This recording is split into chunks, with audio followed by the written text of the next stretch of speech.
નમસ્કાર મિત્રો, આમો લોકશાહીમાં લોકશાહીનો અવાજ બુલંદ બને અથવા લોકશાહી અમર રહે અથવા આપણા દેશમાં પૂર્વજો સમયમાં ક્રાંતિકારીઓ બની ગયા, ટૂંકમાં એનું નામ ભગતસિંહ, સુખદેવસિંહ, ચંદ્રશેખર, અત્તાઉલ્લા ખાન વગેરે વગેરે ક્રાંતિકારીઓ થઈ ગયા. શા માટે થઈ ગયા? શું એનું લક્ષ્ય હતું? એનો શું સિદ્ધાંત હતો? એનો શું હેતુ હતો? એ સમજવા માટે આપણે પુસ્તકો વાંચવા પડે, અને અમે એ પુસ્તકો વાંચીને બેઠા છીએ. એનો મુખ્ય ધ્યેય લોકોને સારી સુવિધા, સારી વસ્તુ મળે, એટલે એ સમયની તાનાશાહીને લલકારનાર એવા તમામ લોકોને એક શબ્દથી યાદ કરવામાં આવે છે: શહીદો અમર રહો, શહીદો અમર રહો, લોકશાહી અમર રહો, લોકશાહી અમર રહો. જય. હવે મારે મેન વાત કરવી છે બાબત ધારાસભ્ય કે સંસદસભ્ય હોય તો શું છે? એ પ્રજાએ બનાવ્યો છે, બાકી પ્રજાનો નોકર જ છે.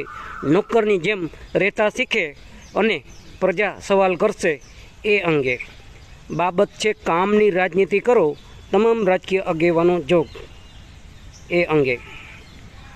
મિત્રો, આ ઘણા સમયથી આ છાપવું છે ને, આજની તારીખ 24 એપ્રિલ છે અને અત્યારના વાગ્યા છે ને એ 9:57 થઈ છે. 9:57 આજની તારીખ 24 એપ્રિલ. અને બરાબર, અને અમો સત્યસેના સમાચાર અને સત્વરા સેના એજ્યુકેશન એન્ડ ચેરિટેબલ ટ્રસ્ટ તેમજ ગોવિંદ ઇલેક્ટ્રોનિક્સ ગ્રુપ મિત્રો સર્કલ દેશના જાગૃત નાગરિક સાથે રાખીને અમો આ કામગીરી કરી છે. અમો ધંધો નથી, અમારું આ સામાજિક પ્રક્રિયા છે. સામાજિક કામગીરી કરતા સાથે સાથે તમામ સમાજના લોકોને સાથે રાખીને અવાજ ઉઠાવતા હોય છે. હું ધારાસભ્ય છું, બેસી જા કહેતા મતદારને સંભળાવ્યું, બરાબર? મત કંઈ મફત નથી મળતા. આ ધારાસભ્ય બોલે છે. બોલો, સંખેડાના ધારાસભ્યોની પ્રચારમાં પિત્તો ગયો, એટલે ગુસ્સો થયો એમ. ધારાસભ્ય હોય પછી મતદારે જવાબ આપ્યો, ધારાસભ્ય હોય તો ઘરનો, બાકી પ્રજાનો નોકર છે અને નોકરની જેમ રહેતા શીખે, બરાબર?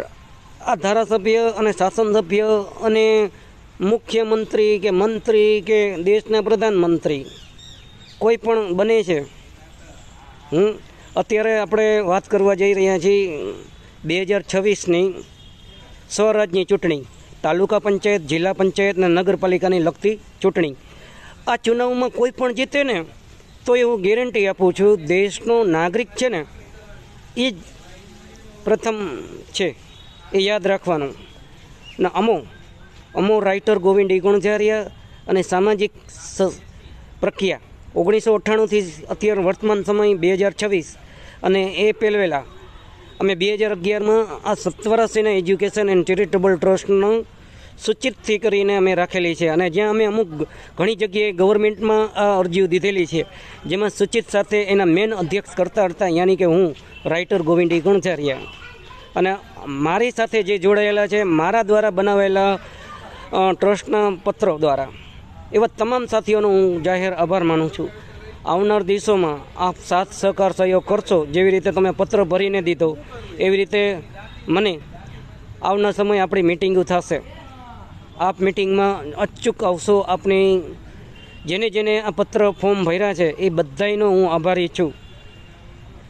બાકી મોટી વાતો કરવાથી કે મોટી ચર્ચાઓ કરવાથી કાંઈ થવાનું નથી. ચુનાવની પ્રક્રિયા ચાલી રાખવાની છે. વર્ષો સુધી નેતાઓ બદલતા રહેશે, ચહેરા બદલતા રહેશે, પણ પ્રાથમિક સુવિધાઓથી આપણે વંચિત કરતા ઈસમોને ઓળખવા પડશે. પ્રાથમિક સુવિધા મતલબ શિક્ષણ, આરોગ્ય, રોજગાર, ન્યાય કાનૂન વ્યવસ્થા વગેરે, બરાબર, વગેરે આપણે વંચિત કરનારા ઈસમોથી ઓળખવા જશે. એ પછી કોઈ પણ જ્ઞાતિ કે કોઈ પણ ધર્મના હોય, આપણે શું લેવા દેવા? અમે કોઈ જ્ઞાતિની અહીંયા બણગા ફૂંકવા નથી આવ્યા. હવે આ ટ્રસ્ટને આ સંસ્થા બની ગઈ અને કહેવાતા 2 નંબરિયા ફોલ્ડરિયાઓ, બેનામી મિલકતવાળાઓ એ પછી મારી નાતીમાંય હોઈ શકે અને તમારી નાતીમાંય હોઈ શકે. એથી કરીને જેઠ સુધીના આ લોકો કોઈ દી સમાજની પ્રાથમિક સુવિધાઓ બાબતે ક્યાંય ચર્ચા કરવા જોવા મળશે નહીં. એની નોંધ લેશો.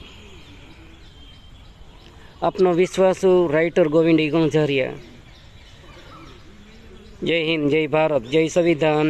અને આપ સૌનું કલ્યાણ હો, આપ સૌની પ્રગતિ હો, વિશ્વમાં શાંતિ હો, એવી મારી અંતરથી શુદ્ધ પ્રાર્થના પરમપિતા પરમાત્મા ઓબ્લિક કુદરતને. અને દેશનો કાયદો, કાનૂન, બંધારણ, નીતિ નિયમો જળવાઈ રહે. દેશમાં લોકોનો અવાજ બુલંદ બને, લોકો પોતાના પ્રાથમિક સુવિધાઓ માટે જાગે, એવો ઈરાદા સાથે આ વિડીયો બનાવવામાં આવેલ છે. જય હિન્દ, જય ભારત, જય સંવિધાન, જય જ્ઞાન વિજ્ઞાન. નમસ્કાર. પંચશક્તિ પરમાત્મા, બરાબર, આપ સૌનું કલ્યાણ હો એવી મારી શુભ પ્રાર્થના.